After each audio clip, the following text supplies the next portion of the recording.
तेलंगणाच्या धर्तीवर राज्यातही शेतकऱ्यांना कर्जमाफी द्या।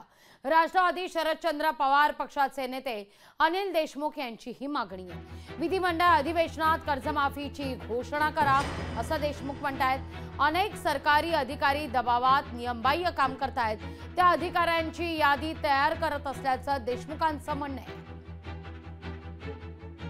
2 दिवसापूर्वीच तेलंगणा सरकारने काँग्रेसचे माननीय राहुलजी गांधी यांनी जाहीर केलं होतं की आम्ही आमचं सरकार आल्यानंतर तेलंगणामध्ये आम्ही शेतकऱ्यांची कर्जमाफी करू। त्या पद्धतीनं राहुलजी गांधी यांनी जे आश्वासन दिलं होतं त्यांनी ते आश्वासन पूर्ण करून तेलंगणातील शेतकऱ्यांना त्यांची कर्जमाफी दिली आहे। त्याच धर्तीवर महाराष्ट्रातील शासनाने सुद्धा शेतकऱ्यांना कर्जमाफी केली पाहिजे। महायुतीच्या आमदारांना भरघोस निधी देण्यापेक्षा कांदा उत्पादक, दूध उत्पादक शेतकरी बरं का जो संघर्ष करतोय त्याला देण्याचा प्रयत्न करा।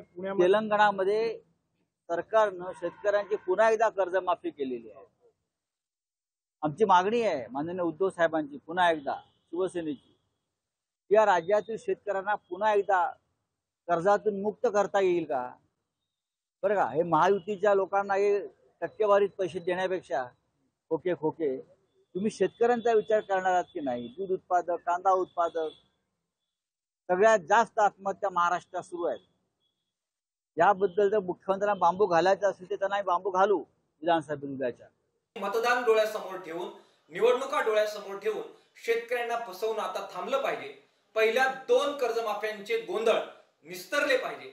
त्यात जे पात्र झालेले आहेत त्यांना पहिल्यांदा प्राधान्यानं कर्जमाफीचा लाभ देणं, जे अपात्र झाले त्यांच्या चुकीच्या अटी शर्ती बाद करून त्यांना नव्यानं लाभ देणं आणि एकंदरीतच ज्या महाराष्ट्रामध्ये सर्वाधिक आत्महत्या होत आहेत त्या महाराष्ट्रामध्ये कर्जबाजारी शेतकरी कर्जातून बाहेर कसा निघेल यासाठी एक चांगली कर्जमाफीची योजना आणणं हे पावलं टाकण्याची आवश्यकता आहे।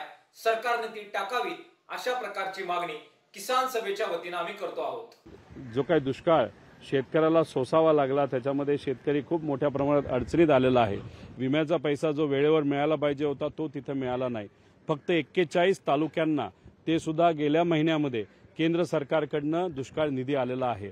राज्य सरकारने 1 रुपया निधी तिथं दिला गेला नाही आणि अशा सगळ्या परिस्थितीमध्ये आज शेतकरी खूप मोठ्या अडचणीत अडकलेला आहे आणि अशा परिस्थितीमध्ये या अधिवेशनामध्ये सरकारकडनं कर्जमाफी ही झालीच पाहिजे अशी मागणी आम्ही सर्व विरोधात असणारे जे सर्व पक्ष आहेत ते नक्कीच या सरकारमध्ये करणार आहोत। लोकशाही मराठी ऐका, पहा, जागरूक रहा।